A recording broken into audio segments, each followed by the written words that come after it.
Hi everyone, I'm Bonita from Pennies to Dollars, and thank you for joining me today, and thank you to all of the new subscribers. It's really exciting to have so many new people joining us today. Let me tell you a little bit about myself. I was raised by Depression era parents. I know a lot of people, their grandparents or their great grandparents were from the Depression, but my parents were from the Depression. And so a lot of the things that I talk about have to do with things that they taught me along the way, because in many ways I was raised similar to the way that they were raised. And I learned so much from them. And I do have a cookbook out right now called 50 Frugal Recipes When Cooking on a Budget. If you're interested, the link will be in the description. And these have Depression era recipes all through the 1900s. So I don't think a lot of us realize that Social Security started less than 100 years ago. In our lifetime, it's just always been there. And I think that we don't really think about how short of a time it's actually been. And this came to my realization when my dad and I were driving to one of the nearby towns one day, and he pointed over into this field and he said, "There's the poorhouse cemetery." And I said, "The poorhouse cemetery, what is that?" And he said, "That's where they sent old people when they couldn't afford to take care of themselves." And so in his generation, there wasn't Social Security, and he grew up with knowing that people went to nursing homes when they were destitute. So this made me think about where we're at today and how things are so expensive. Inflation has gone up, 401ks have gone down, and we're all struggling. Whether or not we make a lot of money or not that much money, I feel like we're all struggling because things have increased so much. Electricity costs have increased, heating costs have increased, all of that has gone up. And so I try to share with you tips and tricks that I've learned along the way in hope that that will help you find some ways that you can save money in your households. So let's get started today. One of the main things that I learned from my parents is that you have to make changes and you have to stick to those changes to make ends meet. Sometimes it isn't always what you want to do, and it doesn't have to be forever. And when my kids were small, I had a lot of what I called struggle meals. A lot of cheap, easy things that I could throw together that everybody was full when they left the table, and I knew they had full stomachs until tomorrow. And they weren't always maybe considered the most healthy thing, but at the time they were what I could afford. And when I grew up, we ate what we could grow, we ate what we could butcher, and we ate what we could afford to supplement the things that we were growing and butchering. And so I wanted to share some of those struggle meals with you. Some of the things that I would make would be like tuna noodle casserole. Lots of things with pasta, things you could throw together easily with maybe just a couple of cans of tuna and a can of peas. I would buy like the canned biscuits, flatten them out, put a little pizza sauce on there, put a couple of pepperonis and some cheese, and we would have mini pizzas. I would make fried potatoes and add onions and add egg, and we would have a meal like that with maybe some cheese on top. So things that I could throw together easily that didn't cost a lot of money. And many times I would buy hot dogs, cut them up and fry them, and that would be our main entree for the dinner. And then we'd have the potato and the vegetable on the side. A lot of these things we did to get by. Things were tight. I had 6 children, and I had to figure out ways to feed everyone. Buttered bread on the side was also a great filler that we would use to add to meals to try to get by when things were tough. We had pancakes for supper, we had goulash, we had popcorn for snacks in the evening that you could make on the stove because again, it was cheap, it was easy, and it was something you could afford. We had lots of popcorn growing up. I don't think that we think like this anymore, that we think that these things are healthy or are an option for us, but they can be an option when you're trying to make ends meet. They don't have to be an everyday option, but they can be an option or a fill in the blank type of option. I know we are seeing our stockpiles go down and the grocery prices going up, and it's scary when you open that freezer and you see that the level of what's in there is going down. If you've been lucky enough to be able to have a full freezer before this all started. This is why I think it's so important to shop in person and shop for sales. When we order online and we pick things up, you're not going to find that clearance area in the store that you can use to stockpile with.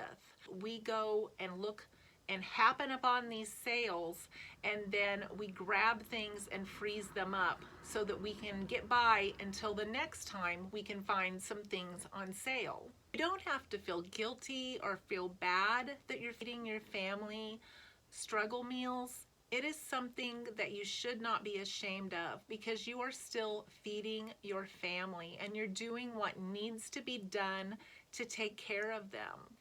I think we're all looking for motivation to save money or to change our habits to help us save money.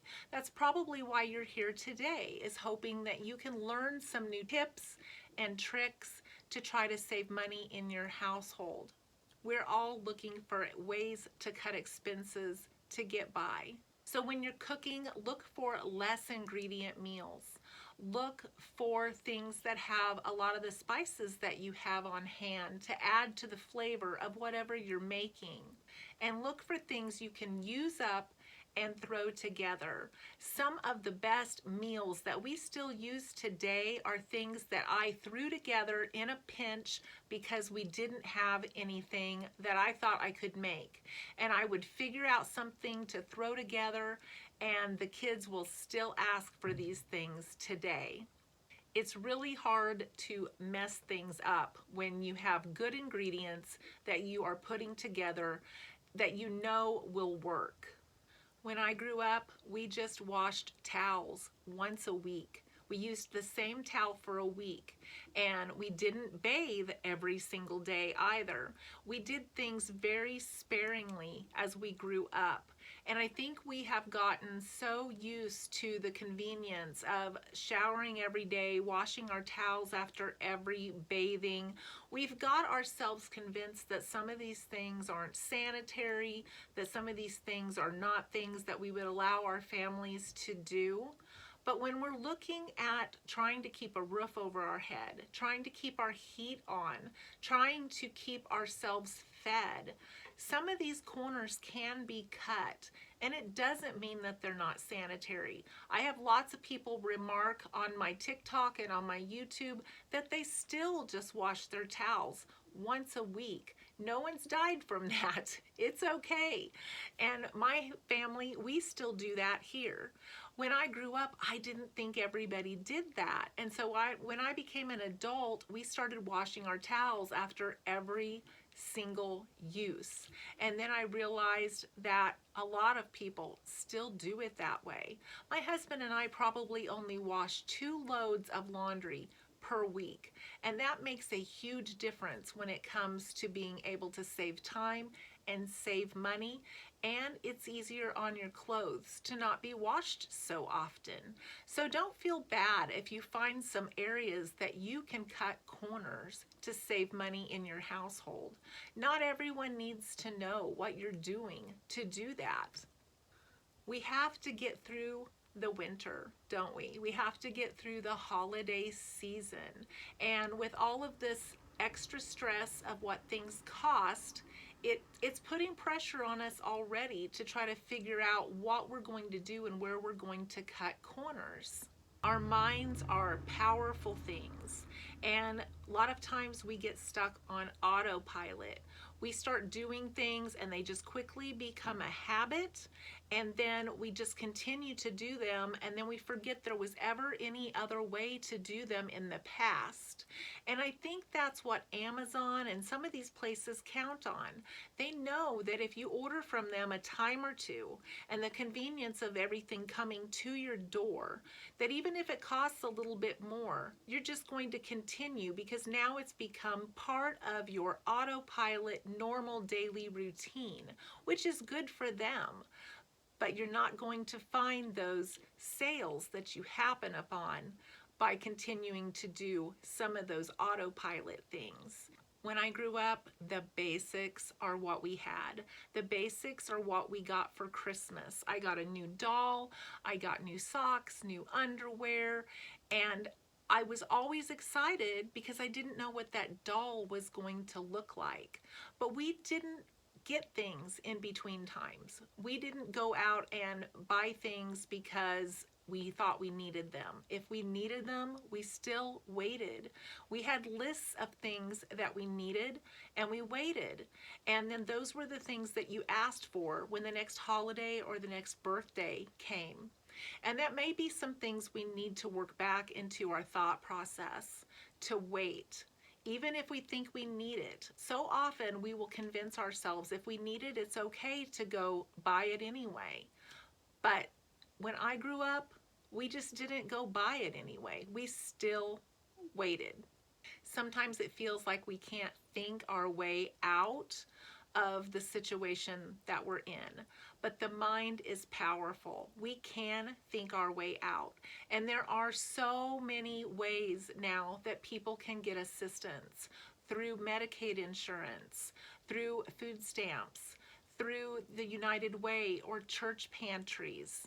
There are so many ways that we can get help instead of ending up in the poorhouse because we didn't have any other options. There's also the LEAP program where you can apply and get help with energy assistance. Don't forget that these things are there to help you if you are in a situation where you cannot afford to heat your home or keep your lights on. Most important tip that I can give at this point is that we need to set boundaries all year long on our purchases. We need to keep our decisions in check and not feel like we are being judged if we need to struggle a little bit and come up with other ways to get by. We're all struggling right now. You are probably judging yourself harsher than anyone else would judge you if you are starting to make cuts in different areas that you didn't used to make cuts in. What we feed our family, what we wear, what we own, all of those things have to have really clear boundaries on us getting through these tough times until hopefully some of these prices start coming back down. So let's make it easier on ourselves. Let's live a simpler life.